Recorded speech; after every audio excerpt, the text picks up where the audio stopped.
Hello tout le monde, je suis en compagnie de Fahari. Fahari, merci pour ta présence. Enchanté, merci beaucoup de cette invitation. C'est un plaisir pour moi de participer à ton podcast. Avec grand plaisir. Avant d'entrer dans le vif du sujet, je vais te laisser te présenter. On a eu le temps de pas mal discuter, donc moi je te connais, mais comment est-ce que tu souhaiterais te présenter justement pour ceux qui nous écoutent? Yes, pas de souci, ouais, je vais me présenter. Donc, je suis développeur web depuis plus de 14 ans, bientôt 15. Et je suis aussi formateur sur une école à Aubagne qui s'appelle RI7. Mhm. Elle a pour vocation d'aider à la reconversion des développeurs, les gens plutôt vers le développement informatique. Je suis aussi cofondateur avec Lucien sur le projet Tech Insight, un projet qui nous tient vraiment à cœur. Et un projet très utile aussi. Ouais, voilà, très utile. Ouais. C'est ça, vraiment aider à essayer de répondre à une problématique de la communauté dev. Ok, bah écoute, trop bien. Là, tu m'as donné vraiment pas mal d'infos que j'ai envie de creuser. Je sais même pas par où commencer tellement j'ai de questions. Vas-y, t'es là pour ça. Bah écoute, ce que je te propose, moi je voudrais savoir du coup bah, un petit peu comment, comment tu as commencé le développement. Parce que si tu as 15 ans d'expérience, bah forcément à l'époque c'était pas pareil qu'aujourd'hui. Je pense que tu as dû pas mal squatter les forums, Stack Overflow, etc. Ce genre de choses. Voilà, est-ce que tu peux nous dire un petit peu comment est-ce que tu as commencé et comment était bah, le marché, la communauté dev à ton époque? Yes, bah, vraiment, tu sais, je suis tombé dans le dev, je dirais, pas par hasard, mais j'avais pas le choix, tu vois. Donc, c'était soit je continuais à la fac voilà, sur une filière qui m'intéressait pas, ou je faisais un BTS informatique de gestion. Donc, je me dis, j'aime bien l'informatique, moi, pour moi, c'était juste taper sur ordinateur ou faire des jeux vidéo. Et quand je suis tombé dedans, je me suis rendu compte que c'était vraiment autre chose. Le programming, l'algorithmique, le langage SQL, tout ça, c'était des choses que j'avais pas du tout connaissance. Et je dirais que voilà, c'est à ce moment-là que j'ai vraiment découvert qu'est-ce que c'était l'informatique. Euh, j'ai eu aussi beaucoup d'aide par rapport à, comment dire, pour pouvoir continuer dans ce monde-là, parce que c'était un monde qui était nouveau pour moi, via le c 10 à l'époque, où j'ai suivi les tutos PHP, tutos SQL, tutos HTML, CSS. Et grâce à ça, bah, j'ai pu voilà, m'intéresser encore plus et aimer l'informatique. Par la suite, bah, j'ai continué jusqu'à aujourd'hui. J'ai fait, voilà, je dirais plutôt 7 ou 8 expériences en entreprise Ouais. jusqu'à devenir freelance aujourd'hui. Ok, trop bien. Trop bien. Mais c'est vrai que le site du zéro a mis pas mal le pied à l'étrier, hein. En tout cas à beaucoup de gens. À l'époque, c'était le C10, c'est plus Ouais. Open Classroom. Aucune trace ouais. Ah ouais, c'est fou. Ça nous rajeunit pas, ça. C'est ça. Tu as la barbe blanche, tout ça, donc Ouais, c'est ça ça. va. Bon, ça va, il y en a qui en ont perdu des cheveux, d'autres qui ont des poils blancs. C'est... C'est ça. Il y en a qui sont plus avantagés que d'autres. Non, bah trop bien. Et du coup, t'as commencé par la suite, du coup, donc t'as fait en fait ton BTS. T'as continué tes études ou tu sentais qu'à l'époque le marché était suffisamment porteur pour te permettre de trouver un emploi bah, directement en sortie d'études? Je dirais ouais, que dès le début, on me proposait déjà des missions, même avant que je finisse. Ouais. Et j'écoutais les parents qui me disaient fais plus d'études, fais des études avant de vraiment travailler. Donc, ce que j'ai fait, bah, j'ai fait mon BTS. Ensuite, j'ai fait une licence informatique. Et après cela, j'ai essayé de créer mon entreprise. Mais Trop bien. à l'époque, ça n'a pas marché parce que je dirais que comment dire, c'était plus dur qu'aujourd'hui. Comment dire, Ouais. parce que j'avais pas d'expérience. Moi, je venais fraîchement de sortir de l'école.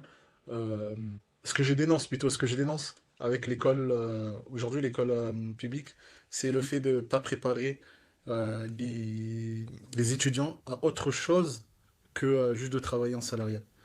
Ouais, c'est vrai ce que tu dis. Qui ne nous aide pas à entreprendre, voilà, qui nous donne pas tout ce qu'il faut pour savoir comment entreprendre.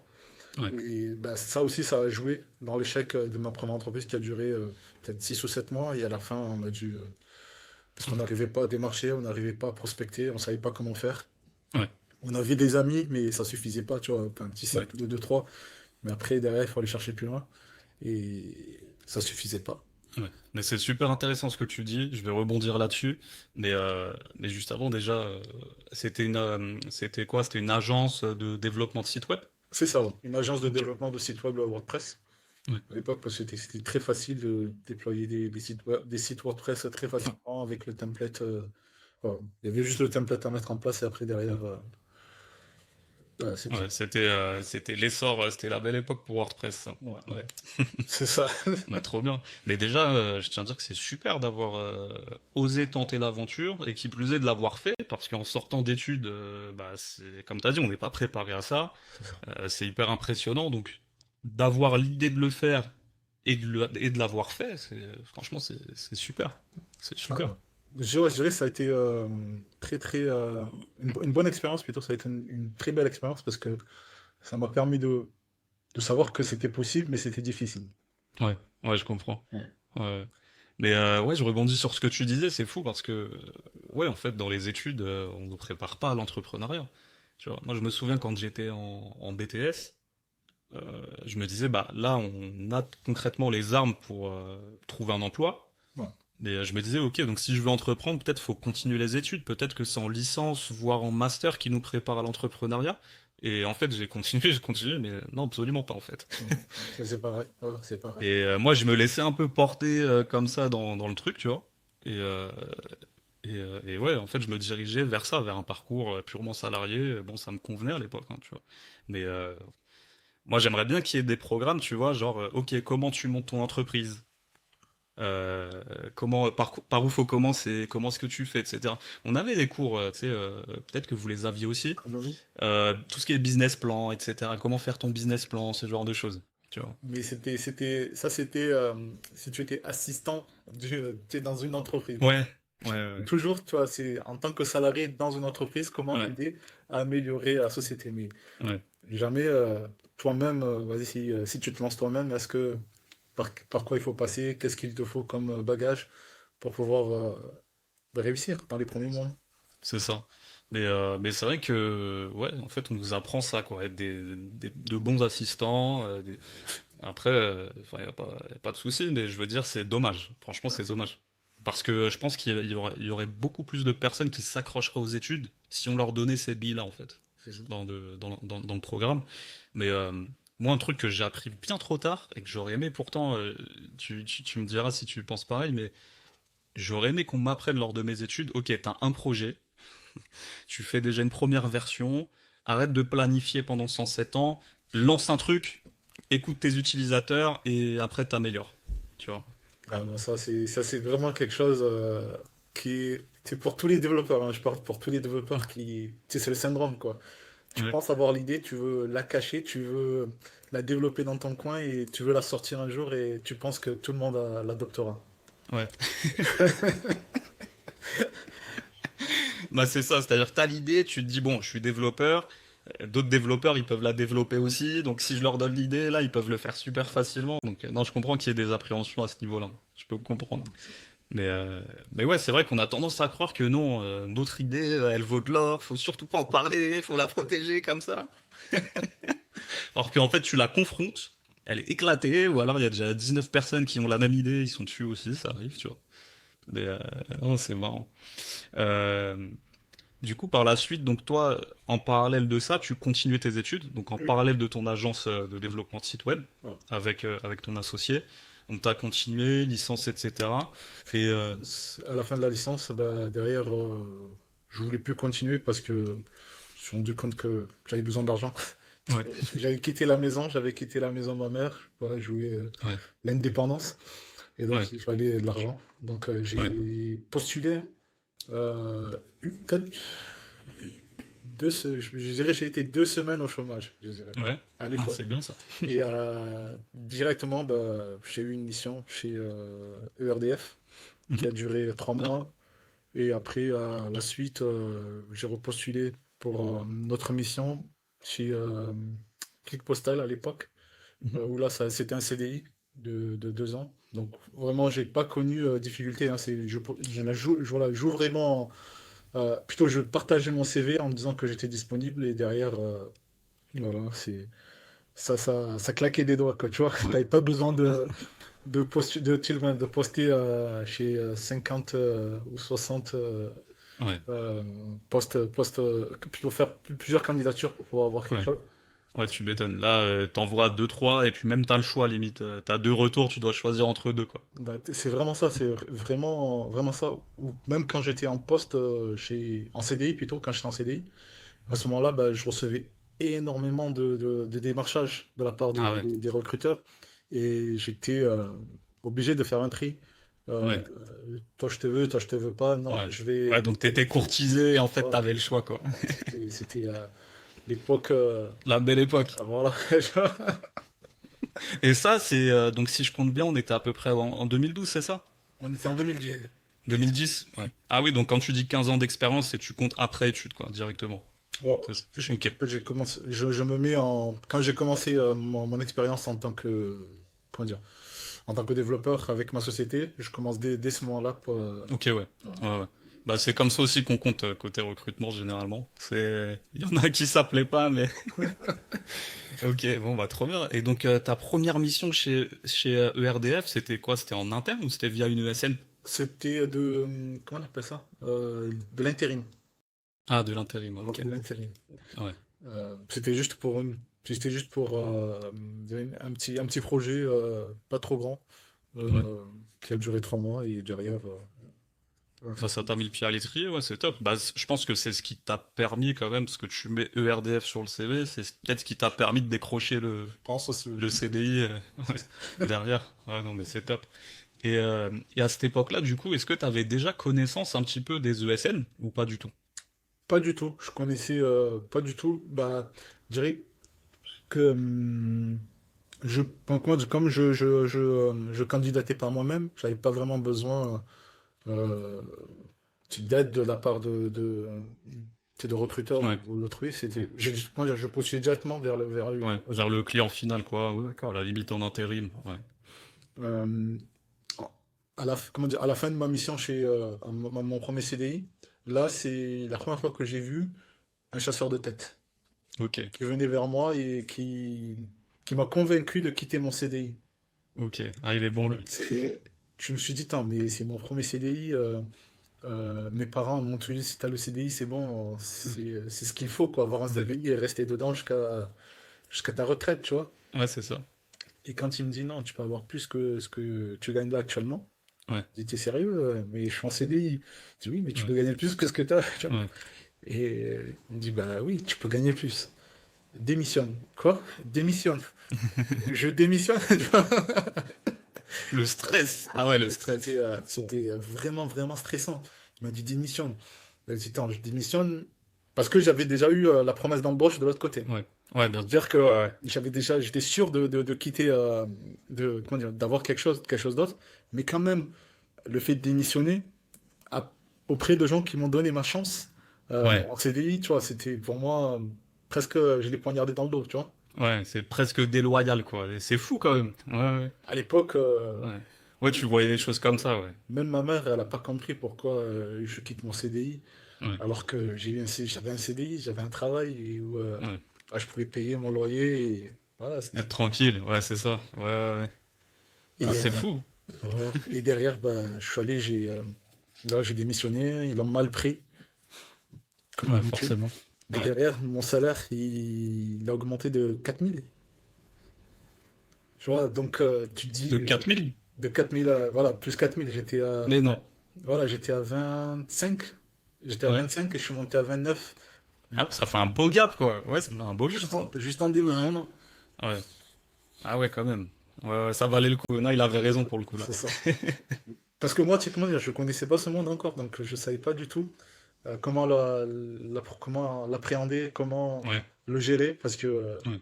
démissionner, perdre, comment dire, Potentiellement une sécurité, une stabilité en tout cas. oui, mais même aussi, c'était plus la confiance, parce que je suis quelqu'un qui aime qu'on lui accorde la confiance, et je suis pas quelqu'un comment dire, qui, qui trahit, tu vois. Ouais. Et je l'ai senti comme une trahison, alors que pas du tout. C'est pas, ça peut... Ouais, tu l'as vu comme ça alors. Ouais. Non mais Depuis, je me suis dit, non, c'est c'est pas une ça. trahison. Ouais. J'ai Ouais. pensé à moi comme eux pensaient à leur entreprise. C'est ça exactement. C'est-à-dire que eux, s'ils avaient des difficultés financières ou autres, bah peut-être que c'est toi Oui, qui serais passé. c'est ça. Et c'est ça. Mais c'est vrai que quand on débute, on a justement, ouais, effectivement, je vois ce que tu veux dire. On a ce sentiment, on se dit non, mais ils m'ont laissé ma chance entre guillemets, ils me font confiance, ça se fait pas. C'est ça. Mais c'est vrai que c'est aussi comme ça, en changeant d'entreprise, malheureusement, bah, qu'on arrive à augmenter nos salaires, à avoir de meilleures opportunités aussi. Donc, mais c'est vrai que quand on débute, c'est pas facile, hein. Donc, Donc ouais, ouais, c'est non, bah nickel ça. Et par la suite, donc là, c'était toujours pas avec une ESN, c'était aussi un CDI chez un client final, c'est ça? c'était plutôt comment dire, un chasseur de tête qui m'a fait entrer Ouais, dans. qui t'a fait entrer chez eux. L'autre, il fait pas de scène parce que lui, il fait juste. Comment dire? Voilà, il place des Mhm. développeurs et ces Ouais. développeurs euh, comment dire, passent la période d'essai. Derrière, Mhm. ils ont. Ouais, là, il touche son rémunération, ouais. Ouais, c'est ça. C'est ça. Non, bah trop bien, nickel. Et au niveau langage, à cette époque-là, t'étais sur quel stack technique? PHP, MySQL. Mm. Ok. Je connaissais pas encore. Si, je connaissais Symfony parce que c'était au Ouais. tout début, les tout débuts de Symfony. Ouais. Donc, je faisais, mais vraiment, comme m'a appris le CD0. Euh, Ouais. en plus, lui, c'était sur le CD0 que j'ai appris à faire Symfony parce que Ok. ils avaient sorti la formation et moi, je me suis intéressé et j'ai Ouais. travaillé dessus. Ouais. Je sais plus si à l'époque c'est devenu Open Classroom, mais en tout cas, voilà, c'est dessus que j'ai appris à faire du Symfony Ouais. et à faire, comment dire, à m'intéresser à plus que juste PHP et MySQL. Ok. Mais c'était Laravel aussi qui était plus répandu à cette époque, non? Je connaissais pas du tout. Quand je suis arrivé, c'est direct sur Symfony parce que c'était Ok. français et qu'il y avait beaucoup Ouais. de gens qui le mettaient en avant. Ouais. Ouais, c'est vrai. Bon, bah trop bien, nickel. Ok. Donc par la suite, du coup, comment est-ce que tu as évolué un petit peu dans cet environnement? J'ai pas tenu plus de 2 ans. Ouais, quand même. Derrière, il y a une société qui est. Là, c'était vraiment plutôt. J'ai vu une candidature, j'ai vu un poste de développeur sur Marseille parce que là, j'étais vraiment à Aix-en-Provence, c'était Louis, c'était moi. J'ai vu une entreprise sur Marseille qui cherchait et j'étais intéressé, donc j'ai postulé, mais le projet m'intéressait pas et donc ça n'a pas duré plus de. La période d'essai, elle n'a pas été passée. Ouais. Et lorsque j'ai dit à cette nouvelle entreprise que je ne souhaitais pas continuer en période d'essai, et j'ai directement ouvert mon profil sur Monster. À l'époque, c'était Monster. Ouais. J'ai ouvert mon profil en disant que j'étais disponible. Et 1 heure après, vraiment, Ouais. sans faire le Marseillais, 1 heure après, j'ai reçu un appel d'une ESN Mhm. voilà, qui était intéressée par mon profil pour un poste de développeur en PHP Symfony. Ah, trop bien, franchement. Et donc j'ai pris l'appel. Et à la suite, bah, il me propose un rendez-vous 1 heure après. Ah Je ouais. dis, bah, allez, on y va. Allez. Donc, je suis allé faire l'entretien. Et à la fin de l'entretien, j'avais signé CDI vers une nouvelle entreprise. Ah ouais, incroyable. CDI dans cette ESN-là Ouais. pour la prestation dans une autre entreprise. Ok, ouais, donc tu savais déjà sur quelle mission t'allais en face. C'était pas une embauche sur profil, comme on dit. Il y avait déjà une mission en face, quoi. Voilà, c'est ça. Nickel, hein. Voilà, c'est le fait d'avoir répondu aussi vite qu'il a donné envie d'aller Ouais, plus loin avec moi. ouais, Après, cette expérience, elle a été pour moi la meilleure ouais, dans ma période de salariat. Donc, ouais, je suis resté 6 ans quand même. ouais. Ah oui, ok. Comment dire, en prestation avec le SN, mais chez le client, avec une Ouais. seule mission. Ah, trop bien. Avec une seule mission en plus en 6 ans, bah franchement là j'ai trop de questions, mais c'est génial là ce que tu me dis. Parce qu'en fait, pour la remise en contexte, c'est vrai qu'à cette époque-là, les entretiens visio, c'était très très rare. Même ça se faisait pas en fait. Voilà, j'étais obligé de me déplacer, je me suis déplacé. Voilà. Donc un entretien d'1 heure à l'autre, tu t'es rendu dispo, t'y y allais, franchement c'est génial. Et bien, c'est ce qu'il y a aussi, voilà, je disais pas, mais l'entreprise où j'avais fermé la période d'essai, eux, ils pensaient que je galérerais pour retrouver quelque chose d'autre. Et quand ils se sont rendus compte que Ouais. Que t'as donc, trouvé t'as direct. trouvé, tu vois, ils ont dit, bah, allez, c'est bon, tu peux aller, tu peux partir. Ouais. Ah, ils ont dû être dégoûtés et puis ils ont dû se dire ah mais mince, s'il dit à ses collègues là qu'il a trouvé tout de suite, ils vont tous démissionner. Mais je sais même pas si à cette époque-là, en tout cas, c'était pas aussi répandu la rupture conventionnelle.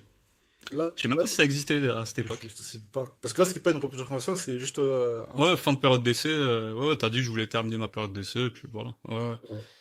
Non, parce que c'est vrai que nous, à notre époque, on est un peu plus frileux, tu vois. On cherche, on se dit même si on sait qu'on va trouver, on se sécurise avec une rupture conventionnelle, mais bon, à cette époque-là, c'était, allez, on démissionne, mais c'est tout, quoi. Ouais, aujourd'hui, comment dire? Ouais, plutôt à l'époque, la démission était, comme je commençais à avoir l'habitude, c'était plus quelque chose qui me faisait peur. Ouais, Et c'était plus quelque chose voilà, qui était tabou pour moi. Si ça me ouais, plaisait pas, ben, ouais, arrête. Et il vaut mieux qu'on arrête plutôt que voilà, ouais. d'aggraver. Ah, c'est ça, ouais. En fait, il a suffi de la première démission pour te débloquer et te dire, oh, ça va, au fait. Non, bah, trop bien, nickel. Ouais, donc en fait, finalement, j'ai l'impression, tu me dis si je me trompe, mais que t'avais peut-être même pas connaissance de l'écosystème des ESN à cette époque-là. Non, pas du tout. C'est la première fois que vraiment, j'ai travaillé avec une scène, c'était la première fois. Ouais, Le gars, franchement, était super sympa, super cool. ouais, Euh, voilà, on s'entendait bien, donc. Mais surtout, la mission aussi, elle était bien parce qu'elle était à 5 minutes de chez moi aussi. ouais. Ah oui, ça aussi, ça joue beaucoup, ouais. Donc, ouais, même si j'étais toujours le dernier arrivé Ouais. Ah, c'est chez souvent moi. ça, hein. Mais la mission, elle était nickel. On me faisait confiance. On avait vraiment des projets très, très ambitieux. Euh, ce qui m'a donné envie, tu vois, de rester dans cette entreprise. Trop bien.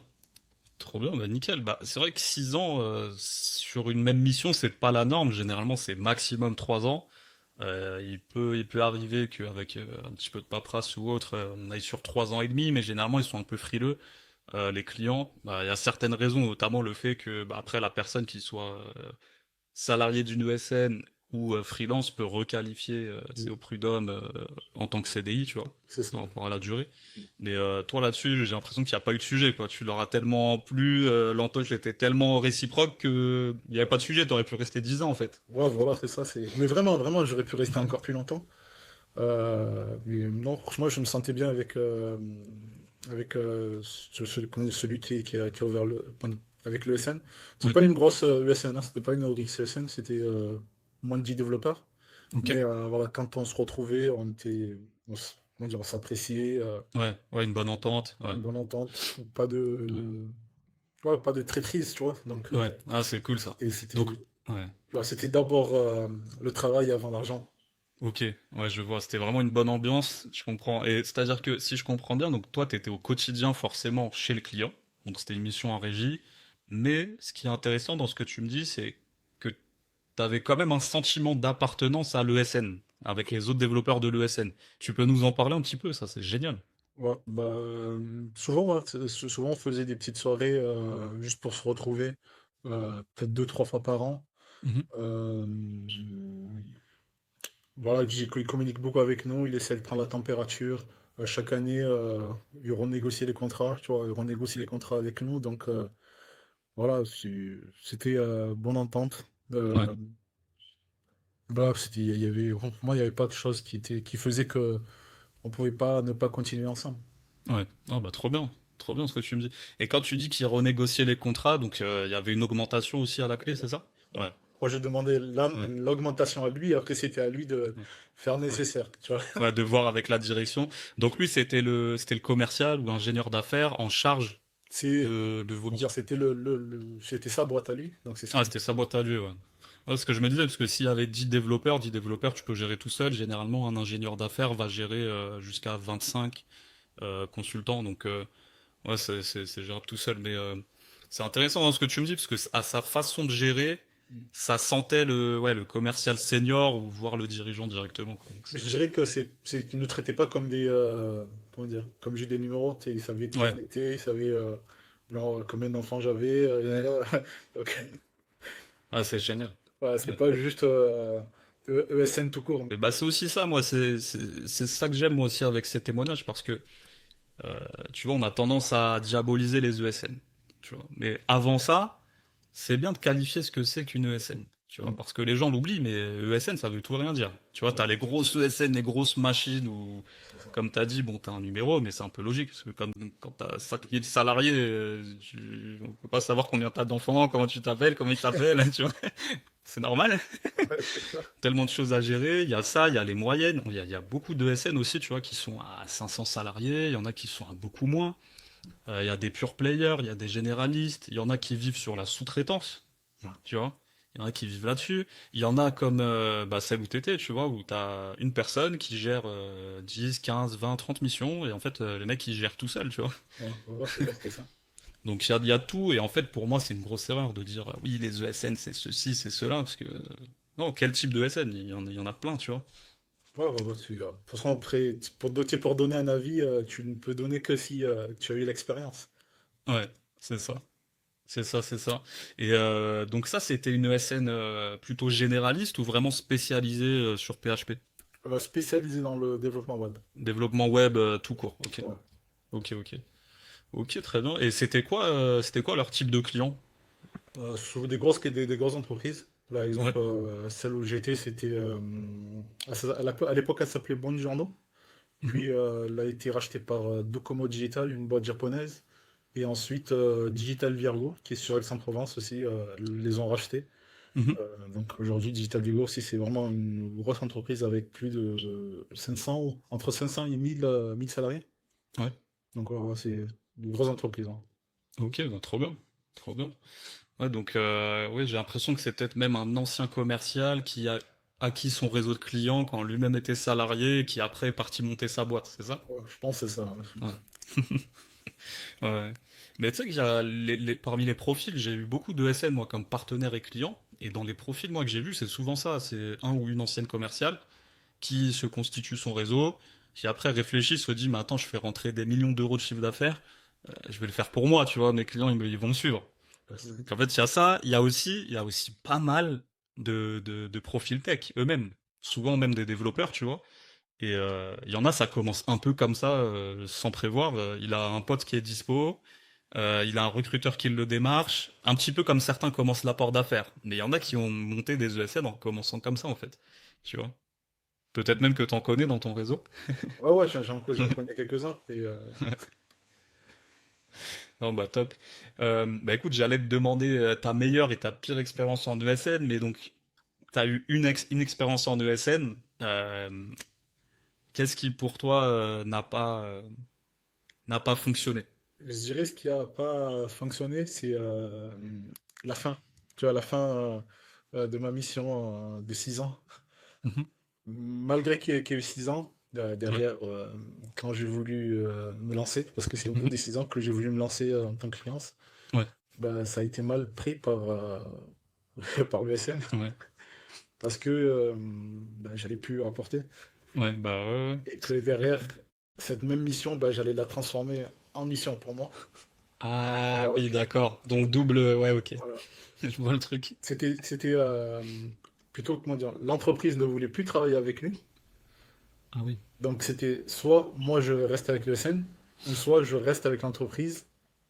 C'est comme elle a été rachetée, c'était plus du tout le même nom. Tu vois, Mhm. c'était au moment du rachat que Ok. voilà, ils ont voulu tout changer et Mhm. de plus que je ne travaille plus du tout avec Avec le SN. Ouais, ils ont voulu tout.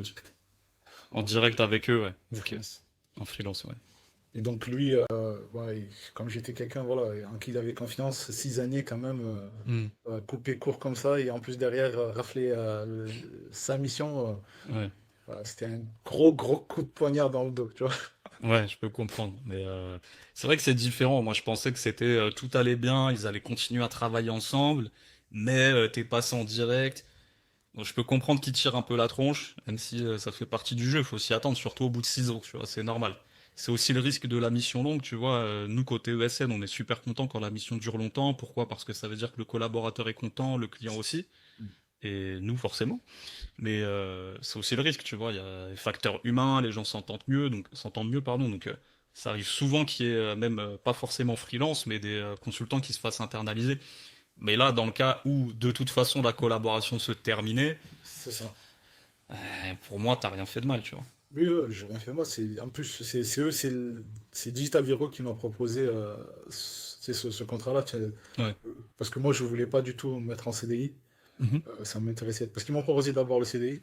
Ouais. Moi, j'ai dit non, ça m'intéresse pas. J'aimerais bien me lancer Mhm. en freelance. Parce que je commençais à de plus en plus entendre parler de ce format-là. Ouais. Même si c'est quelque chose au tout début qui me faisait peur. Mhm. Même d'où ma première expérience où j'ai vu que c'était très très difficile. Ouais. Euh, donc je me suis dit, est-ce que c'est le meilleur moment ou pas? Mhm. C'était juste avant que le Covid arrive, hein, Ouais. je sais plus, c'était ouais, c'était juste avant que le Covid arrive. Juste avant. Ok. Euh, Et le Covid aussi m'a aidé hein, Ouais. à prendre cette décision de me lancer en tant que freelance parce que on nous a accordé de travailler à distance. Mhm. Et moi, c'était quelque chose où je me suis dit, travailler à distance chez moi avec. Mais c'est pas Ouais. possible. Ouais, c'est ça. Tu vois, et pas. Ouais. Bah surtout que c'est à 5 minutes de chez toi pour resituer, donc bah non, vas-y, laissez-moi venir au bureau, je suis tout seul, je vais contaminer personne. C'est ça. Et ben, comment dire, quand j'ai commencé à travailler de la maison, tu vois, j'arrivais à voir que je pouvais vraiment rester focus, faire le travail qui est demandé Ouais. et encore être encore plus, plus performant dans le truc parce que il y a personne pour me déranger. C'est vrai que les Ouais. open space, voilà, si open space est ouvert, donc toutes les 30 secondes, quelqu'un te dérange. Ah, t'as pas si tu veux prendre un café, mais je viens d'en prendre un il y a 30 secondes. Viens encore. Ah, ok, d'accord, bah, tu y vas. Tu reviens, ah bah c'est la pause, attends. Mais, Ouais, ouais, c'est ça, c'est difficile d'être focus. Et surtout qu'il y a une étude, tu vois, qui montre que je crois que quand tu es déconcentré, tu mets 15 minutes à retourner dans ton état de concentration initial. Donc, en fait, bah, mais c'est c'est c'est horrible. vraiment ça. Et là, quand j'étais chez moi, bah, personne pour me déranger, parce que Ouais. ma femme allait travailler, les enfants ils étaient à l'école, donc j'avais vraiment, même entre midi et deux, je n'avais pas besoin de me poser. Ouais. Je pouvais continuer jusqu'à 4h, 5h, l'heure à laquelle les enfants arrivaient. Ouais. Et vraiment, j'arrivais à me concentrer, à être encore plus performant et à Ouais. sortir les features plus rapidement. Et c'est là où je me suis rendu compte que c'est possible pour moi de bosser de chez moi. C'est possible pour moi d'être performant et même si je suis à la maison, travailler pour des sociétés en freelance à distance, voilà, ça devenait possible. C'est Bon. possible. Ouais.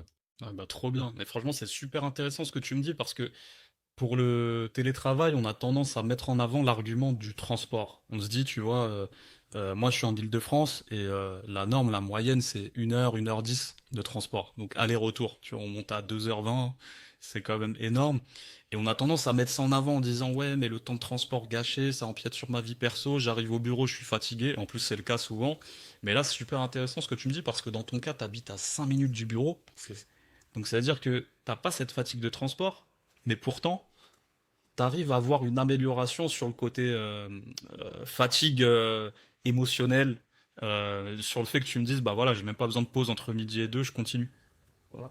Donc ça montre bien qu'en fait, c'est même pas tant le déplacement c'est même une circonstance aggravante, on va dire. Mm. Mais c'est même le fait d'être dans un environnement où t'es toujours sollicité, dérangé, Mm. avec toujours un bruit de fond, il y a toujours quelque chose, t'as un tel qui passe un appel, eux qui discutent, truc. Euh, Et en fait, on se rend pas compte, mais ça joue beaucoup, tu vois. Sinon, les discussions entre le collègue qui est derrière toi et le collègue qui est devant toi, tu vois, Ouais. Ouais. ça, En plus, des fois, tu te dis, ah, je vais peut-être louper un truc intéressant. Attends, après, tac, il y a peut-être un délire là. Donc, moi, c'était ça, tu vois. Quand ça rigole et tout, et que moi, je suis là concentré, ça m'embête. Je me dis, non, je rate un truc là. c'est ça. Non, mais surtout, en plus, dans ton domaine, c'est super important d'être concentré. Oui, C'est, même comment dire, la société pour laquelle je travaille, ils ont vu une différence hein, entre ouais. le fait que je travaille à distance, le fait de s'être mis à distance, Mhm. tellement ils ont voulu généraliser ça et ils ont mis 2, 3 jours de télétravail Ouais. par jour, Ah, par trop semaine, bien. par Ouais. semaine. Euh, juste pour nous. Et ensuite, quand le Covid est arrivé, ben là, c'était full remote total. Et Ouais.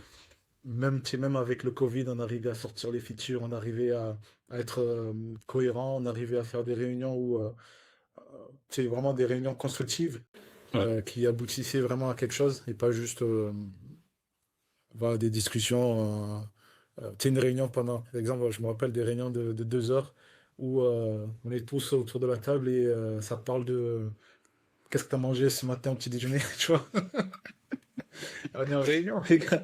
Ouais, c'est ça. C'est toujours ça divague. En fait, ce qui pourrait être fait en 15 minutes, ouais, ça te prend 2 heures. Voilà, c'est ça. Ah, c'est fou. Mais je sais pas si ça t'a fait ça aussi, mais moi, les premières fois que j'étais en télétravail, euh, il y avait ce sentiment un peu de, ok, je veux pas décevoir. Tu vois, je veux pas décevoir, et donc t'es là, t'es à fond, tu prends pas de pause, tu te dis non, non, là, parce que sinon ils vont penser que je fais rien, donc en fait là, faut que je fasse plus. Est-ce que t'avais ce sentiment-là, toi? Non, je dirais parce que en 6 ans d'expérience, je maîtrisais, tu vois, je pouvais même tu sais, coder avec une seule main. Ouais, Tu sais, je savais tout ce qu'il fallait faire, tu vois, comment dire. Donc, eux, ils voyaient vraiment mon travail qui était encore plus rapide parce que j'étais pas dérangé toutes les 30 secondes. ouais, Euh, J'avais pas besoin de prouver parce que je leur avais déjà prouvé pendant 6 ans, j'avais prouvé que j'étais capable. Donc, ça n'a pas été, ça a pas été quelque chose de ouais, difficile. t'as pas eu de stress particulier à ce sujet-là, quoi. Je t'ai dit, y a pas de sujet, je sais que je serai meilleur et c'est tout, quoi. Comment dire, je voyais plutôt tu sais, une facilité pour moi d'être encore plus performant sans vraiment mettre plus d'efforts, tu vois. Ouais, ok. Et j'aimerais revenir sur la partie freelance. Ouais. Euh, Est-ce que tu y pensais déjà? Ou est-ce que vraiment c'est venu quand voilà, t'as entendu que l'entreprise cliente se faisait racheter, que la prestation s'arrêtait, que t'as eu un choix à faire, tu t'es dit bon bah y a pas de sujet, j'y vais, ou ça te trottait déjà dans la tête un petit peu avant? Sans me trotter dans la tête, parce Mhm. que, tu vois, exemple, les prix que le SN pratiquait, pour moi, Ouais, donc j'ai eu écho, je me suis dit, ah ouais, quand même, ils se font autant d'argent derrière mon dos. ouais, Moi, je suis là à 2005, je lui demande, rajoute-moi 100, 200, mais il dit, ouais, ça va être dur, alors que derrière, 600, ouais, 700, tu vois. Euh, ouais, Tu vois, des choses comme ça où tu te dis, allez, faut que je me lance parce que ouais. s'il arrive à vendre mon profil à ce prix, c'est que moi aussi je peux être capable de le faire. Tu vois. Bien sûr, ouais. Je Et dirais c'est là, top. après, Ouais. ma première expérience en tant que freelance a été facilitée parce que il y a eu cet arrêt avec le SN et Ouais, bah, souhaitais toujours continuer de travailler avec moi. ouais. Et comme bah c'est sûr que ça aide parce que oui, ça enlève le stress et l'appréhension de se dire ok comment je vais trouver ma première mission. D'autant que c'est pas forcément facile de se préparer, tu sais, pendant que t'es en mission, Mm. de chercher la suivante. Donc faut se dire ok comment on prospecte, qui je vais prospecter, comment faire, tac tac, plein de trucs. Tu sais, la prospection, je l'ai connue au tout début de ma carrière, mais après derrière, je n'ai plus du tout fait de prospection parce que, comme je disais, c'était les entreprises qui venaient vers moi, donc j'avais pas besoin d'aller chercher. Ouais, J'ai pas besoin de faire cet effort de prospection, de recherche de nouveaux clients ou d'emploi. ouais, Euh, tu sais, voilà, c'est quelque chose dont j'avais pas besoin de faire ouais. et que je connaissais pas. Mais c'est marrant ce que tu me dis parce que tu sais j'ai souvent des freelances qui me disent, tu sais ils sortent de mission alors qu'ils y étaient depuis 2021, 2022. Ils me disent, ça veut dire, je comprends rien, j'ai jamais eu besoin de prospecter, tu vois. Les recruteurs venaient à moi, tout ça, et puis là, je vois, personne m'envoie de message, c'est moi qui dois aller vers eux, et en fait, tout le monde s'en fout, personne ne calcule. Un truc super déroutant, franchement, ça doit être super dur à vivre, je pense. J'avoue hein, que c'est quelque chose de super dur parce que là, actuellement, au jour d'aujourd'hui, euh, comment dire, la prospection, c'est devenu quelque chose d'obligatoire. Si tu veux continuer en tant que freelance, tu es obligé de prospecter. C'est ça. T'es- Il t'es faut pas attendre que ta mission soit terminée, sinon t'es cuit, quoi. Et en même temps, tu es dans une mission, il faut que derrière, tu continues à prospecter. Ouais, euh, Parce que tu peux trouver des fois une meilleure mission. Donc, ouais. des fois, l'autre mission peut s'arrêter et qu'il faut que tu aies ben, quelque chose Quelque chose à te mettre sous la dent par la suite, ouais. Ouais, tout à fait. Bah trop bien, d'ailleurs, on y reviendra sur cette partie-là. Moi, je voulais savoir sur la partie freelance, alors forcément, ça a été un petit peu facilité, mais est-ce que tu t'es préparé d'une façon particulière? Peut-être qu'au début, tu savais pas, est-ce que tu ouvres directement une société? Est-ce que tu fais le statut auto-entrepreneur? Est-ce que tu t'es préparé d'une façon particulière ou tu t'es laissé porter un petit peu Je dirais que je me suis laissé porter sur la partie recherche Mhm. et la partie optimisation, essayer de savoir qu'est-ce que je dois payer, qu'est-ce que je dois, comment dire, quelles sont les tâches que je dois sortir tous les mois ou tous les trimestres. Mhm. Là, je me suis vraiment intéressé parce que je voulais pas être, tu vois, je voulais pas que ça se termine et je voulais pas Ouais. être dans l'illégalité. Ouais. Donc, le réseau autour de moi m'ont vraiment aidé Mhm. à bien ficeler et à bien savoir Ouais. qu'est-ce qu'il fallait que je fasse, quel statut qu'il fallait que je choisisse. Mhm. Euh, voilà, toutes les bonnes choses à faire Ouais. quand tu te lances en freelance pour rester le plus optimal possible. Ouais. Euh, Autant, tu sais, pour comment dire, optimiser comment dire, les charges ou Ouais. ouais, tout ça. Donc, j'ai bien été informé. Et, Ouais. ça m'a permis de bien me lancer et de ne pas avoir de soucis dès le début. Ouais. Bah, nickel, c'est vrai que c'est important aussi, hein. Ça fait partie intégrante bah, de cette aventure de freelance en fait, hein. Bah, très bien. Et aujourd'hui, du coup, donc là, tu étais sur une mission en régie Oui. avec ce client-là. Aujourd'hui, est-ce que tu continues un petit peu une mission en régie ou tu fais plus du forfait? J'ai continué depuis, comment dire, depuis cette première expérience, j'ai fait trois années de régie, Mhm. dont 2 années avec une autre société. Pareil, hein, pour avoir cette mission, bah, j'ai été démarché. On Ouais. m'a appelé un jour que je terminais, bah, quand je terminais un cours avec l'école dans laquelle je suis formateur. On m'appelle, on me Mhm. dit, ça vous intéresse cette mission? Bah ouais, ça m'intéresse. Et derrière, j'ai enchaîné. Trop bien. Euh, Et c'était en direct ça ou via une ESN? C'était en direct aussi. En Ah oui, direct. c'était en direct, tu m'as dit une seule ESN, bah oui. Ouais, ouais. Le SN, voilà, j'ai eu qu'une expérience avec le Une SN. seule, ouais. Ok, bah nickel. Et justement, sur la partie formation, ça m'intéresse beaucoup. Est-ce que tu peux nous en parler un petit peu? Comment est-ce que tu as commencé justement à donner des cours? Est-ce que c'est dans plusieurs écoles, dans une seule? Bah, c'est pareil, hein, j'ai pas eu de prospection à faire. Euh, Ah, décidément, c'est vrai. Non, bah tant mieux, tant mieux, tant mieux. ben, il m'a appelé, il s'appelle William. Il m'a Mhm. appelé un jour, euh, comme ça, il m'a dit, ça t'intéresse de devenir formateur parce que j'ai ouvert une école qui a pour vocation d'aider les gens en reconversion ou même les personnes qui sont, voilà, qui aimeraient, comment dire, se lancer dans le développement. Euh, Voilà, on Ouais. veut monter une école qui serait accessible pour ces gens-là et qui est le Pôle emploi. À l'époque, c'est le Pôle emploi. Le Ouais. Pôle emploi, tu sais, serait derrière, tu sais, pour Ouais. financer tout ça. L'État serait là Ouais. pour Ah, financer. trop bien. C'est avec des sessions, je crois, comment ça s'appelle? P-O-E-P-E-O-I ou P-E-O-C, je Ouais, crois. voilà, des petits trucs comme ça où, Ouais, des dispositifs où c'est demandeurs d'emploi et qui vous sont envoyés, du coup, que vous formez, c'est ça? c'est Ok. ça. Donc moi, j'ai dit, j'ai jamais formé de ma vie. Je Ouais. suis fort, tu sais, j'ai 10 ans d'expérience dans le développement, mais j'ai Mhm. jamais formé de ma vie. Ouais. Elle dit, il m'a dit, franchement, je suis sûr que tu y arrives. Ouais. Et Et t'avais même pas une base, c'est-à-dire, je sais pas, des alternants avec qui t'as travaillé, des nouveaux arrivants sur la mission que t'as pris un peu sous ton aile, ou pas du tout? ce que je faisais, c'était dans mes expériences, j'étais vraiment quelqu'un qui aimait partager, Ok.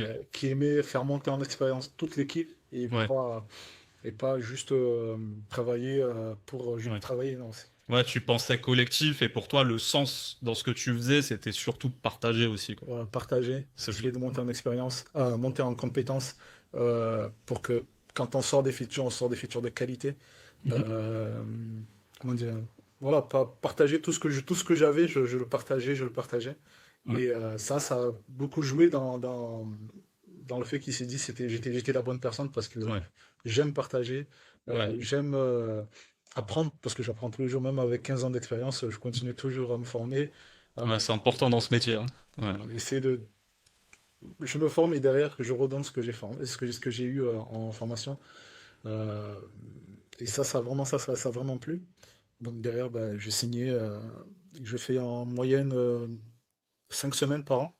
Donc Ok. dans l'entreprise, dans l'école où je donne Mhm. essentiellement des cours pour des alternants. Ok, trop bien. Donc c'est 5 semaines de suite, en fait, 5 semaines, réparties dans l'année. à réparti, d'accord, ok. Ok. Non, bah nickel. Nickel. Et ça, du coup, c'est une expérience qui t'a plu, j'imagine, puisque tu continues encore aujourd'hui, c'est ça? Oui, oui, je continue. Bah, la semaine prochaine, j'ai Oui. une semaine de formation avec eux. Ouais. Euh, et voilà, c'est quelque chose qui me plaît de partager. Même moi, ça me pousse, ça me demande encore comment dire, de me former et derrière euh, vraiment de travailler ce partage-là Ouais. pour qu'il soit vraiment compréhensible et que les gens l'acquièrent facilement Ouais. sans galérer.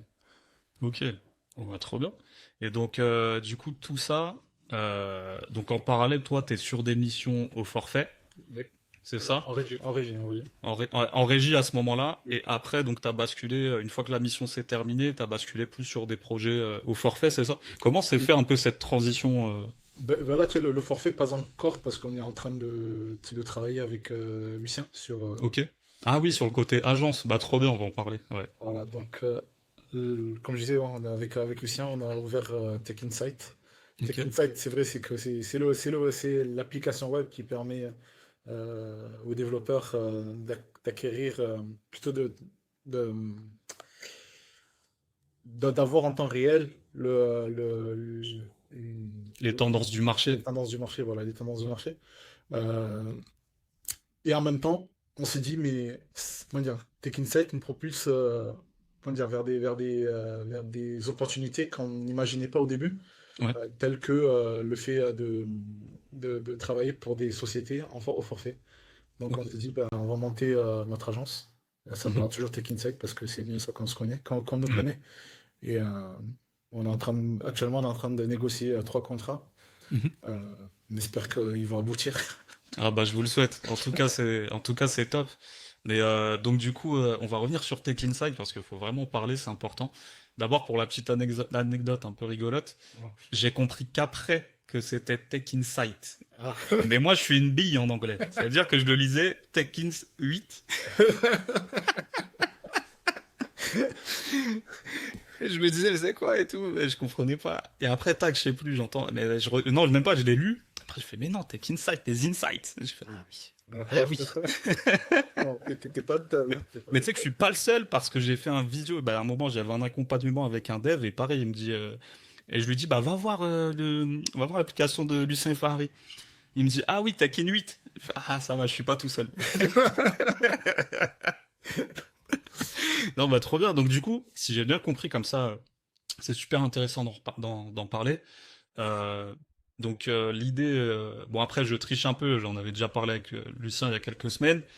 Si j'ai bien compris, ce qu'il me disait, c'est lui, voilà, il a sa fin de contrat qui arrive, il doit chercher un emploi, il est perdu dans les offres en full remote qui n'en sont pas, les offres où il y a marqué Paris, en fait c'est à Brest, et inversement. Et il s'est dit non, il y a un truc à faire. C'est comme ça un petit peu que ça a commencé. Ouais, pour lui, c'est comme ça, mais bah, je finissais ma mission. C'est voilà, une dernière mission que j'ai terminée en juillet. Et derrière, bah, je me rends compte que c'est dur. Tu vois, ça devient dur de trouver d'autres missions. Les ESN ou même les entreprises ne me contactent plus Ouais, comme avant. ouais, J'ai plus d'appels, j'ai plus de. ouais, Je suis obligé de, comment dire, de postuler. ouais. C'est quelque chose que je n'avais pas l'habitude. Donc, j'ai commencé à chercher des formations pour savoir comment mieux marketer, pour Mhm. mieux communiquer. Ouais. Euh, Franchement, si ça m'a permis de voir vraiment le marché, comment il faut l'appréhender, Ouais. la prospection à chaud ou à froid. Euh, voilà, tout ça, c'était quelque chose de nouveau pour moi. Je Mhm. dis, mais il faut que j'aille vers le client directement. C'est pas lui qui vient vers moi. Ouais. Ouais, Ah, déjà, le changement de paradigme, il est violent. voilà, il était vraiment violent parce que j'étais pas préparé à ça. Ouais. Déjà, j'étais pas préparé à ce que la mission s'arrête brusquement. Net. Ouais. Voilà. Et derrière, que je dois, tu sais, comment dire, m'adapter à Ouais. ce monde-là où moi, qui suis introverti, Ouais. tu sais, j'ai du mal à aller vers les gens et me Ouais. vendre, tu vois, me vendre. Ouais. Ouais. Donc, j'ai dû me former, j'ai dû apprendre à, comment dire, à prospecter, Ouais. à me mettre en avant, comment dire, en situation d'échec, eh ben, je me relève et j'essaye de m'améliorer et essayer de faire mieux. Donc j'étais vraiment dans ce moment-là où j'étais en train de chercher un nouveau client. Et Mhm. je voyais que même en faisant tous ces efforts, c'était quand même dur. Ouais. C'était Et quand même dur parce mhm. que déjà les entreprises elles étaient plus capables de me payer parce que mon TJ était, Qui était élevé. Ouais. voilà, était élevé. Euh, et elle souhaitait pas, et elle ne souhaitait plus prendre de juniors parce que les juniors étaient trop juniors, tu vois. Ouais, Donc, avec Lucien, on s'est dit, il faut qu'on arrive à trouver une solution pour aider les développeurs à trouver comment dire, des opportunités voilà, qui sont pas évidentes à trouver immédiatement. ouais, ouais. Vraiment le marché caché, en fait, finalement, en quelque sorte. Ah ouais. Ce qu'on essaie de faire, c'est déjà comment dire, avec Freework, Mhm. Welcome to Jungle, et derrière, on va essayer d'aller encore plus loin avec LinkedIn. Ouais. De plus en plus, Mhm. plus on aura de données, plus on pourra ajouter des outils qui vont permettre vraiment d'aller chercher des opportunités Ouais, qui sont rares, ouais, qui sont à forte valeur, à forte valeur. ouais, Donc c'est vraiment ça qui nous motive, hein. ouais. Euh, Bah, c'est vrai que finalement, là, pour resituer, là, on est en 2024, hein, c'est ça. Donc, le marché a totalement changé par rapport à même 2021, 2022, début 2022, ça allait encore. voilà. Et donc, là, tu te dis, ok, là, c'est compliqué. C'est ça. Et, mais c'est vrai qu'on a tendance, oui, ce que tu dis avec LinkedIn, ça me fait penser qu'il y a certaines opportunités, tu vois, ça part d'un post. Ça part d'un post LinkedIn. Moi, je sais que quand j'étais ingénieur d'affaires, parfois, ça m'arrivait, je mets un post, oui, j'ai un besoin urgent. Mm. Eh, je vais pas me casser la tête à faire une fiche de poste, mettre dans offre, ou même communiquer avec l'équipe recrutement. Souvent, d'ailleurs, je faisais les deux. Oui. Des fois, ça part d'un poste, tu vois. Donc, effectivement, si vous, derrière, vous êtes capable d'aller scraper aussi ces données-là et pas seulement les offres, bon, c'est super. C'est notre objectif, hein. On commence petit à petit et on essaie d'aller le plus loin possible. Ouais, Plus, voilà, trop bien. plus on aura de, comment dire, plus on aura une communauté derrière qui nous pousse, Ouais, euh, on pourra se sortir des features de malades, tu vois, ouais, bah trop bien, je vous le souhaite. qui conviennent Ouais, à notre communauté, à notre public. ouais, C'est avant tout notre priorité. ouais. Et c'est bien parce que toi, tu pourras me dire de l'intérieur comment ça s'est passé. Moi, extérieurement, de ce que j'ai vu, c'était au départ, je crois, le lancement de la newsletter Voilà. pour créer un peu un certain engouement. Et c'est après ça, finalement, que vous avez lancé vraiment la plateforme, c'est ça? C'est ça. Bah, Ok.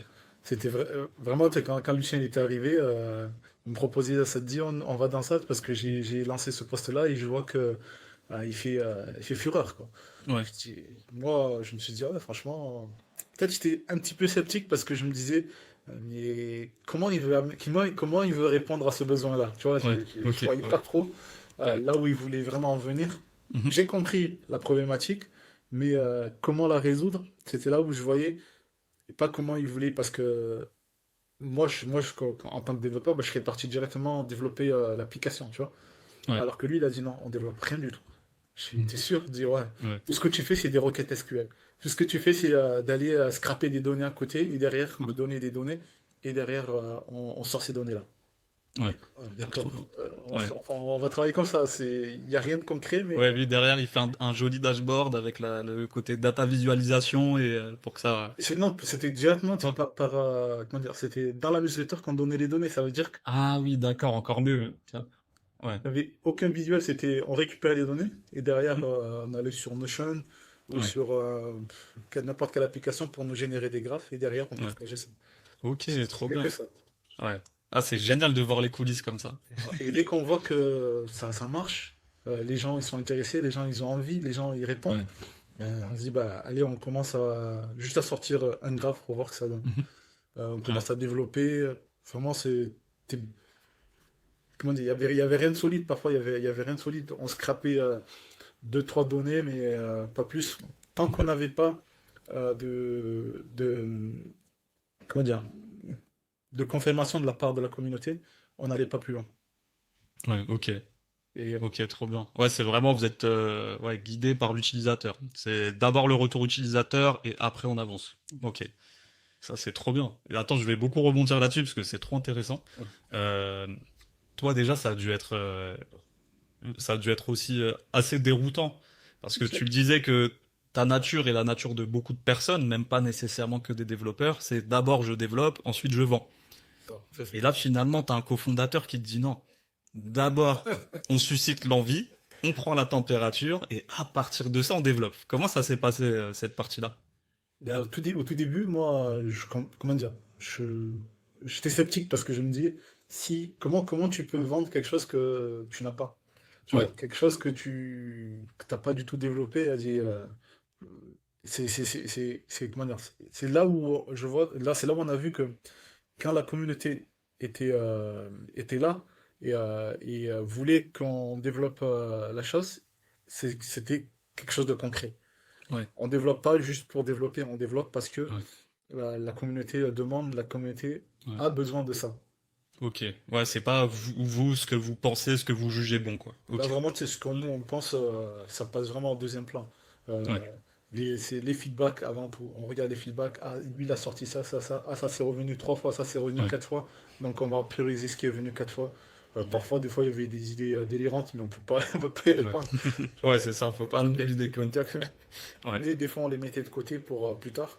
ouais, Mais ouais, c'est vraiment la communauté qui fait que on développe, comment dire, on développe des features parce que la communauté le demande, parce que c'est demandé par la communauté. Donc, ouais. yep. Ok, bah trop bien. Et bon, tu me dis s'il y a des choses confidentielles, surtout on va pas les évoquer. Yep. Mais en tout cas, moi, le dashboard que Lucien m'avait montré, si je me souviens bien, il y avait les régions qui recrutent le plus, les recrutements, les offres par technologie. Oui. Il y avait ça, c'était ça, je crois, les principaux. Le pourcentage d'offres en full remote aussi, il me semble. Ouais, et il y a aussi le comparateur de langage. Si Ouais. tu veux comparer deux langages pour savoir qu'est-ce qui, qu'est-ce qui a, qu'est-ce qui donne, qu'est-ce qui est le plus recherché sur le marché actuellement. Mhm. Voilà. Ok, ouais, trop bien. Comme ça donne vraiment une tendance, mais en direct en fait. Voilà, c'est ça. C'est pas une impression au doigt mouillé ou autre. Ou oui, moi sur mes 10 copains dev, lui galère, lui non. Là, c'est précis, c'est concret. Voilà, c'est ça. Trop bien. Et bah, on a vocation, c'est d'améliorer ça, de rendre encore plus comment dire, encore plus fort. Ouais. Par exemple, juste le fait de mettre des filtres sur chaque graphe, Mhm. mettre des filtres pour que la personne elle puisse vraiment voilà, personnaliser Ouais. sa recherche et être encore Ouais. plus précis dans ce qu'il recherche Ouais. comme Ouais. information. Par exemple, pour imager, tu me dis si je me trompe, ce serait, par exemple, ok, je suis développeur C#.net. Donne-moi le salaire moyen Mm. sur des offres en full remote et le salaire moyen sur des offres en hybride ou sur site. Ouais. C'est ça un petit peu vers ça que vous voulez tendre? Donc, Ok. Bah trop bien, bah, en tout cas je vous le souhaite. Et même localisation, si tu veux avoir ouais, cette localisation sur telle région, ouais. sur une période aussi, si tu veux Mhm. avoir que sur les 90 derniers jours, tout ça, on est en train de travailler dessus pour rendre ça possible. Ok, trop bien. Trop bien, bah nickel. Et donc ça, il y a cette partie-là, il y a la partie plateforme sur la partie tendance de marché, et là vous tendez sur la partie plus agence. Oui, Sur la partie agence, j'imagine que il y a de la demande entrante. oui. Donc ça c'est cool. Mais est-ce que à ce stade vous commencez déjà à prospecter ou vous dites bon bah non, faut déjà livrer ces clients-là, on traite la demande entrante, on valide, on contractualise et on verra après pour développer. Je dirais qu'on est sur les deux, mais pas de façon agressive. On prospecte pas agressivement, on Ouais, prospecte pas agressivement, ouais, et on attend aussi que ce qu'on a, comment dire, soit validé, soit concrétisé avant de pouvoir chercher autre chose. ouais, Après, si ça vient, on va pas dire non, on va pas dire. ouais, bien sûr. Ouais, ok, ok, je vois. Ouais, donc de la prospection, mais pas massive, pas d'envoi en masse, pas de truc bourrin. Vous laissez venir le truc un petit peu et à l'opportunité vous envoyez un message, mais plutôt personnalisé, c'est ça? Voilà, c'est ça, c'est ça. Ok. Après aussi, comment dire, le projet Tech Insight, hein, il nous a permis de nous mettre beaucoup, beaucoup en avant pour que ces clients-là viennent à nous. Parce que là, Ouais, pareil, hein, c'est les clients qui sont venus vers nous et mhm, pas nous qui sommes allés les ouais, prospecter.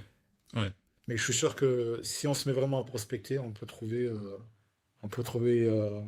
beaucoup, beaucoup ouais, d'opportunités et qu'on pourrait peut-être par la suite transformer en apport d'affaires et qu'on pourrait redistribuer dans notre réseau. ouais. Bah oui, c'est clair, pour en faire profiter tout le monde, ça c'est cool. Mais c'est vrai que ça c'est aussi une force de la partie création de contenu. Euh, Toi, tu me corriges si je me trompe, mais tu publiais pas, en tout cas pas sur LinkedIn, avant l'aventure Tech Insight, Pas du tout. non? Peut-être je postais, mais un post tous les mois, tu vois. Et c'était pas pour Ouais, dire des choses intéressantes. ouais, ouais, je vois le truc. Je vois le Et, truc. Et bah, dès que j'ai commencé avec Lucien, il m'a dit on poste. J'ai dit on ouais. fait quoi? On poste. On Ouais. poste. Là, bah, Genre poté, tu vois, complètement, genre il y a des humains qui voient et tout, truc de fou. T'es sûr, il y a mes anciens collègues et tout, il y a tout le monde, mes amis vont voir. C'est ça? c'est ça. Même si j'ai pas le même rythme que Lucien, mais Ouais. ouais, je me force à poster au minimum un post par jour. Ouais. Ouais, c'est bien. Franchement, c'est déjà très bien, hein, tu sais, à l'époque, bon là, faut poster un petit peu plus, faut faire beaucoup plus d'efforts qu'à l'époque. À l'époque, c'était simplement du texte, là, faut aller au-delà. À l'époque, tu postais déjà deux fois par semaine, c'était génial, tu vois. Mais c'est vrai que là, non, mais c'est cool. Et justement, comment t'as passé ce cap-là aussi? Parce que ça, c'est super important. C'était quoi tes appréhensions déjà? C'est ça que je voudrais savoir. Et comment tu les as dépassées? Sur le fait de poster sur LinkedIn, Ouais, ouais, ouais.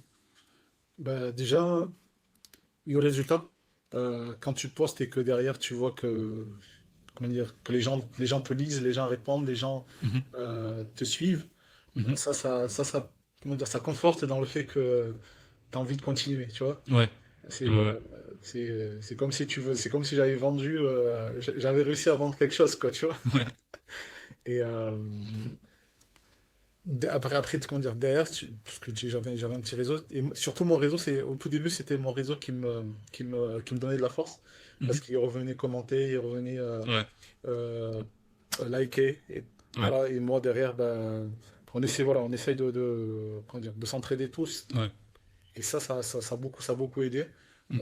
Les retours des uns des autres, ah, attends, ton poste là, il était mal fait, essaie de revoir plutôt comme ça, ah là, c'était pas assez accrocheur, essaie de travailler sur cette partie-là. Ah oui, ça c'est bien. Ouais. Ça t'aide à améliorer dans l'écriture. Ouais, et j'ai cette technique pour, tu sais, pour restructurer mon contenu. Donc, vas-y, tu vois, comment dire, vraiment de l'entraide Ouais, pour ah, c'est top. sur ce côté-là. Ouais. Bah trop bien, nickel. Mais avant ça, j'insiste parce que c'est super important. C'était quoi tes appréhensions? Qu'est-ce qui t'empêchait de poster? C'est-à-dire que peut-être qu'avant tu voyais peut-être même pas l'intérêt, mais quand Lucien te dit, OK, maintenant viens on poste.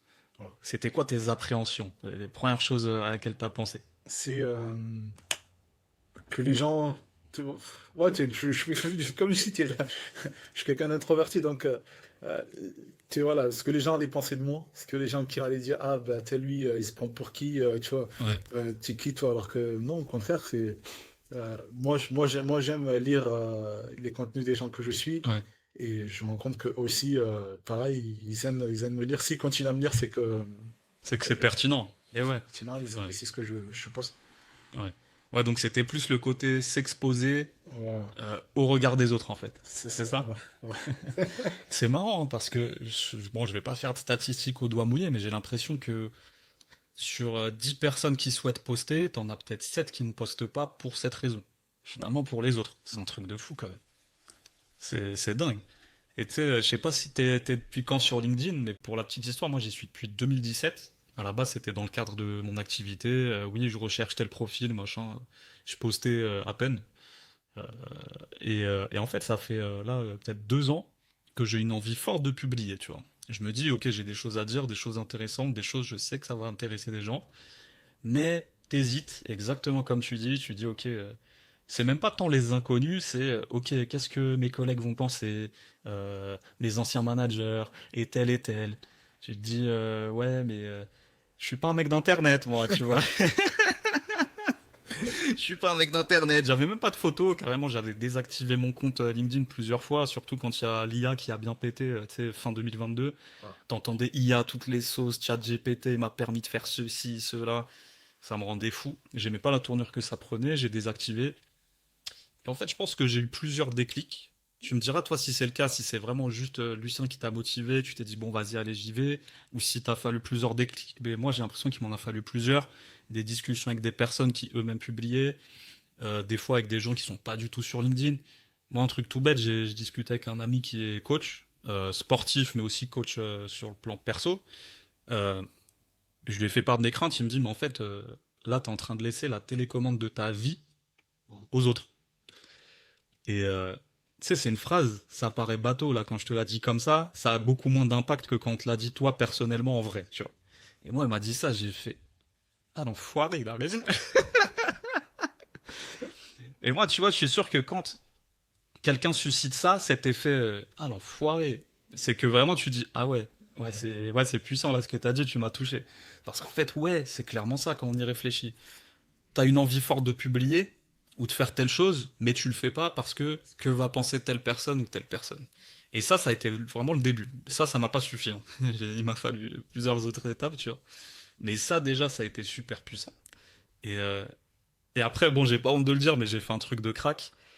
J'ai ouvert une note sur mon ordi et je me suis mis, ok, c'est quoi les raisons pour lesquelles je veux publier et pourquoi je le fais pas. Et dans les trucs de pourquoi je le fais pas, il y avait ça. Il y avait, ouais, que vont penser telle personne, mes anciens collègues, et ci et ça. Et après, je me suis dit, ok, ça c'est fait, déjà j'y vois plus clair. Et après, en fait, c'est comme si je m'étais parlé tout seul. Je suis parti dans mes objections et je me suis dit, ok, je fais comme si c'était les objections de quelqu'un d'autre et je vais y répondre. Et je me suis dit quoi? Je me suis dit, ok, mes anciens collègues, je les reverrai jamais si je veux. Tu vois? Je m'en tape. Tu vois, tu te bloques pour des gens, tu bosses avec eux il y a 5 ans, t'as jamais pris de nouvelles, et ça y est, ils ont fait leur vie, t'as fait ta vie. Voilà. Et en fait, j'ai fait, mais je les reverrai jamais, ces gens, je m'en tape. Tu vois? Et d'autres objections, j'ai fait comme ça, tu vois. Je me suis dit, ouais, la peur de l'échec. Je me suis dit, mais tu échoues en ne faisant pas, en fait, là. Tu vois? Je te laisse même pas la possibilité d'eux, tu vois. Et, enfin, bref, c'est intéressant, je voulais partager ça, moi, ça m'a, et je sais pas pourquoi, mais en ce moment, je suis dans cette optique-là où je me dis, mais, Balek. Vas-y, Balek, t'as envie de faire un truc, vas-y à fond. Et là où je voulais en venir, c'est toi, est-ce que cette appréhension de poster que tu as surmontée, aujourd'hui, ça t'aide dans d'autres pans de ta vie, tu vois? Ouais. Comme toi, hein, moi, c'est depuis 2017 que je me suis inscrit sur LinkedIn. Et c'est que, euh, j'allais dire, peut-être il y a un an en arrière, j'ai commencé à publier, j'ai commencé à ajouter des gens, à me faire un réseau. Euh, mais pareil, hein, c'est les gens avec qui je travaillais, je me suis dit, parce que, exemple, comment dire, mon premier poste, bah, j'ai demandé à l'IA j'avais écrit ce que je voulais, et j'ai demandé à l'IA de me le générer, tu sais, pour que ce soit plus structuré. Ouais, Mais j'avais aucune, j'ai pas, j'avais pas la même expérience qu'aujourd'hui que j'ai ouais, avec l'IA. ouais, Donc, ça se voyait, ça se voyait ouais, très vite que c'était l'IA qui ouais. avait généré Le le texte. texte, ouais, Voilà. Donc, tous les collègues ben, m'ont dit, voilà, on voit que c'est pas toi qui as écrit, c'est l'IA.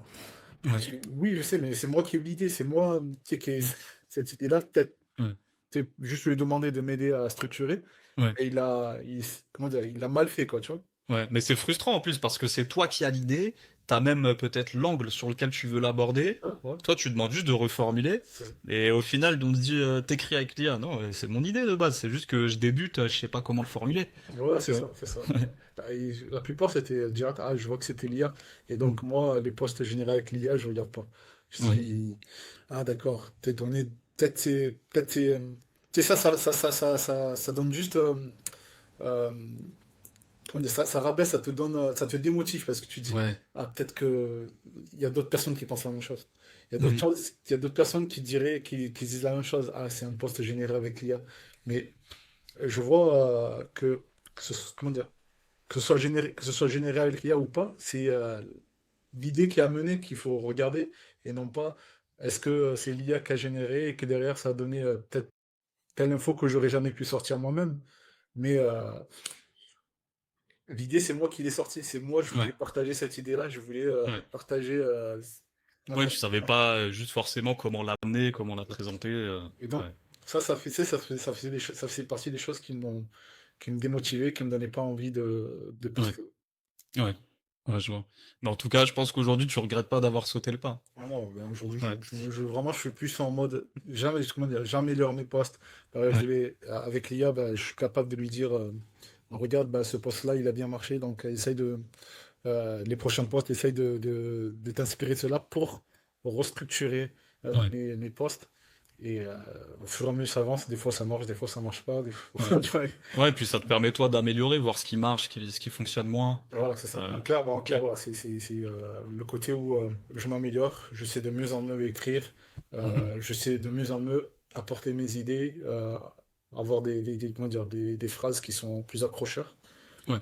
Moi, voilà, vraiment, je regarde ce côté-là où Mhm. je m'améliore.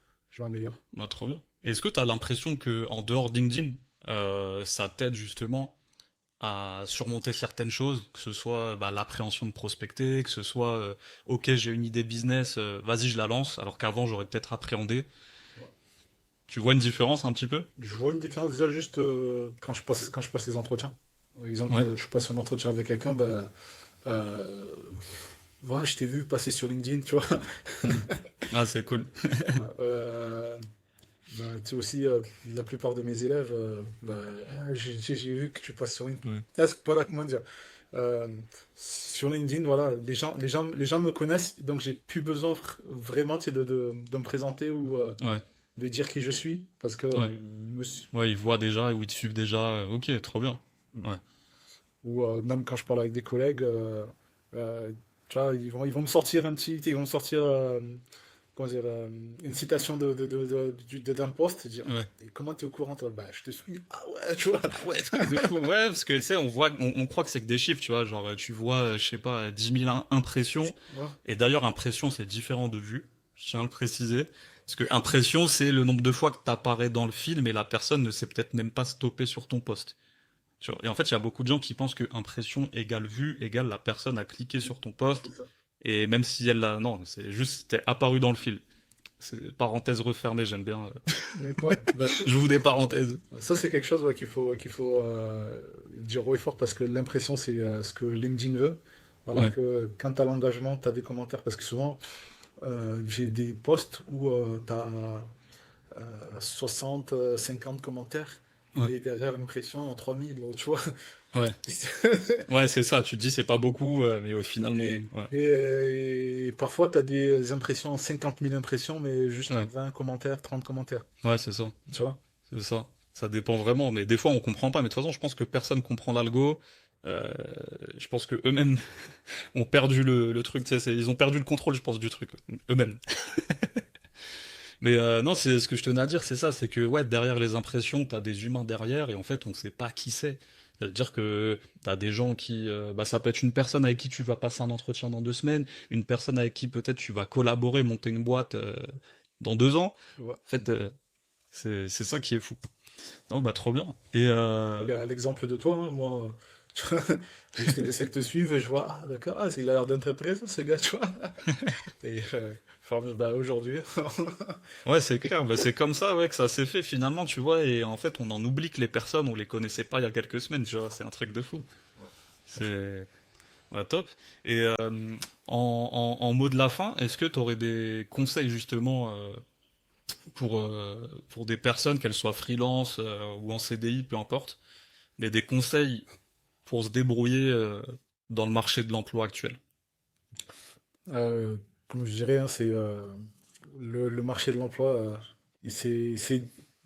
comment il a durci, mais vraiment, il a vraiment durci, surtout ces 2 dernières années où on voit les sociétés fermées, les sociétés licenciées, donc ce Ouais, qui fait que moins de postes, moins d'opportunités et plus de monde à la recherche d'opportunités. Ce que je conseille moi aux développeurs freelance ou même CDI, c'est se démarquer, faire le nécessaire pour se démarquer afin que les recruteurs vous remarquent et comment dire, voilà, quand ils passent sur votre profil, eh ben, ils disent, ah, lui, je l'ai déjà vu, j'ai déjà, comment dire, ouais, je sais à peu près qui il est, je sais comment il travaille parce que c'est quelqu'un de connu. ouais, Donc, il faut travailler voilà, le fait de se démarquer, il faut vraiment le travailler. Ne pas avoir peur de prospecter, aller voir les gens, ne pas hésiter. Juste, moi, comment dire, j'ai essayé l'automatisation. J'ai mhm, vu que ça, dans la prospection, j'ai vu que c'était pas efficace.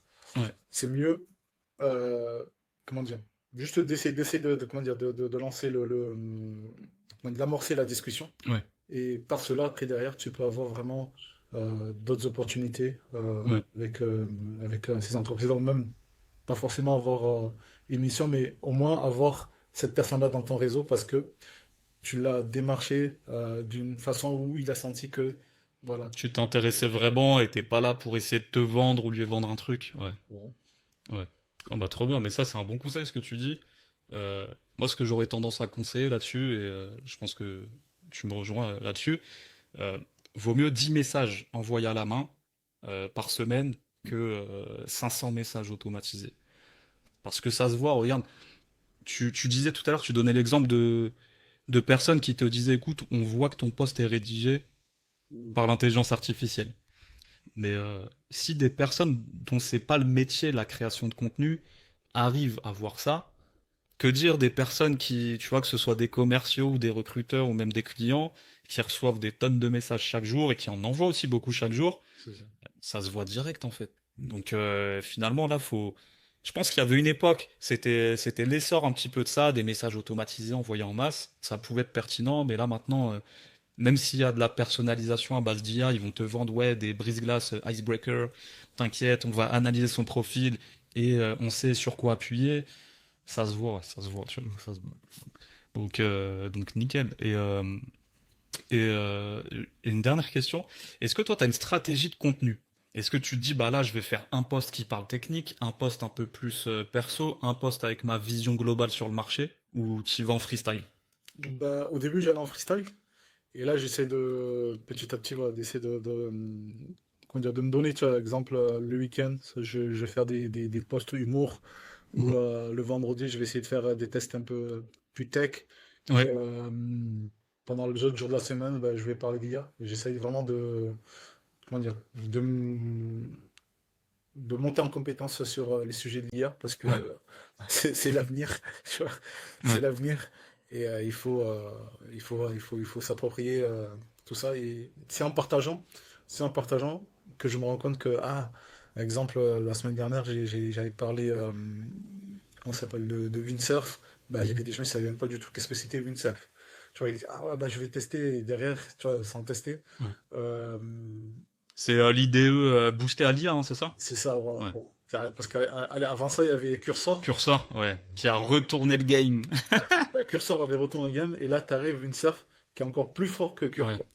ouais. Donc, Ouais, parce que ça, si j'ai bien compris, moi, Windsurf, ça, on va dire, ça comble le peu de lacunes, le peu d'angles morts de Cursor, en fait. voilà, c'est ça. Vraiment, vraiment, Et c'est trop bien, bah, ça pardon, excuse. voilà, c'est vraiment ça Ouais, voilà, qui me plaît hein, de partager.